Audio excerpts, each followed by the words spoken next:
You know, when we asked our members or our clients, you know, who are you targeting? And they say, oh, well, it's everybody. Well, you go, well, it's not. But because it's going on digital and it's going global, they think, well, you know, but that's not right. Marketing, you always start with the consumer. You always say, well, who's my audience? Who am I trying to reach? And again, it's just about taking it back to basics in the fact that, you know, you've got to look at the strategic reason, you know, why are we actually doing this stuff? And if you're doing content, and that might be the answer, where are we going to distribute it? You know, how are we going to activate it?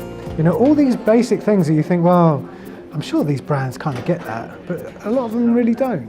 You know, I don't think it's necessarily the change. I think it's the rate of change that's really, you know, we're now seeing things changing in 4 years that took 40 years to change. So I think that has really become very significant certainly in the world of content marketing. You know, when you create a TV commercial, for example, it's a very linear process. When we get into this wonderful world of branded content and digital content, it just seems to be sort of, you know, all over the place. But that shouldn't be the case. You know, there needs to be,